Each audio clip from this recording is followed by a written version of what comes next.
Hello there. Now, if I hadn't made this apparent before, I love Pokémon. If you hadn't gathered this opinion sooner, then you likely haven't been checking the description of my videos, where near enough every video has some kind of track leading back to the games. That's neither here nor there, as I'm here to talk about one of the spin-off games from the main franchise that would eventually get its own cameo in the anime series before fading into the background once again to be forgotten about. You'll likely think I'm going to talk about Pokémon Mystery Dungeon because it is the best spin-off game from the main series, with a story to rival that which comes from the official releases, but you don't have to do much in that regard nowadays. I'm talking about the second best Pokemon spin-off game you've probably heard me utter or read from the title of this video, Pokémon Ranger. It's a fairly unique game when compared to the main set or other spin-offs, down to how you play, accompanied by how you befriend the Pokemon also, with it coming down to hollow circles instead of capture spheres you've become accustomed to.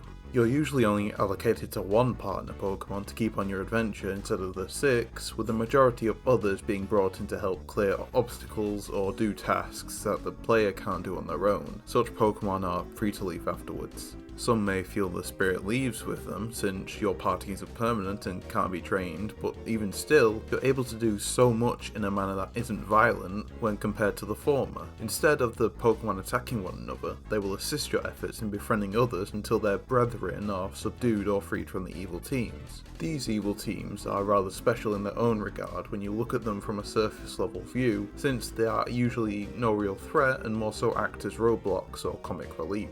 Even the admins of the team could be seen as nothing more than playful characters dressed up and given the intentions of evildoers, but all in all they're still human, with them often striving away from their roots with time, or well, mostly. The Go Rock quads of the Go Rock squad end up becoming musicians in the future after the original leader is thwarted from obtaining the permanent control of the legendary dogs. Kincaid is a leader in his own right, but only for the Team Din Sun. All True Inc. itself is run by Blake Hall, but that being said, he doesn't exactly change for the better and keeps pursuing this dream of moving up despite it never happening.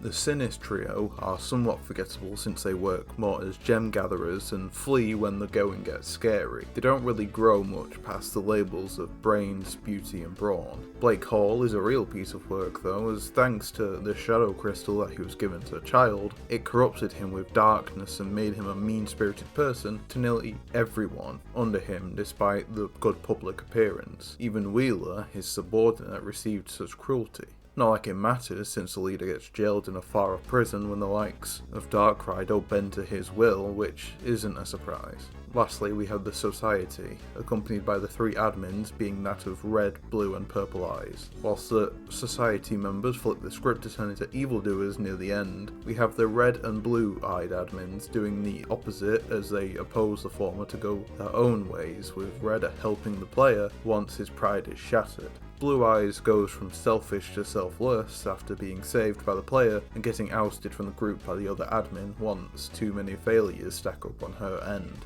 Purple Eyes doesn't follow this trend and instead becomes a feral man when the power is presented, though he often has to be sneaky to attain it, only to throw it aside if he deems fit later down the line. With so much going for it, why didn't they make up-to-date versions of the games? Without digging into the sales figures, I would assume that the number of Pokemon would be too much to model for even if they cut out some of the others to make room where they would be redundant. Considering the animations and the format necessary for making the prior games, it wasn't exactly something that could be done on a whim, especially when the efforts over at Creature Incorporated were being centered to work on the modern games now. So the developers were already dragged away to do something else, which is made worse by the move to the Switch, which has a touchscreen but no stylus to go with it, but even then that wouldn't work when docked anyway, so it would be near enough impossible to bring it around now. The only way I could see it working out would be by using the Joy-Cons as a capture stylus and having it motion tracking to make sure it followed along, which would be a struggle to do repeatedly or for long periods of time. So, unless they were to make a short demo like Game for the Phone, it would look like a spin-off will remain dead in the waters, which is a shame, but I'm also not surprised because because of the foundation it was built on. 3 games straight, they tried to do the same thing with the player having to draw rings around Pokemon, and after a while it can get boring or too repetitive to be worth doing, especially with how some battles could be far harder than others. In the first Pokemon Rangers game, you didn't even have a bar to fill up, but instead had to capture the Pokemon in one go, with a number of remaining loops being left over the Pokemon's head as you went along. When you're dealing with something as big as a Steelix, though, that's when you can start to wonder,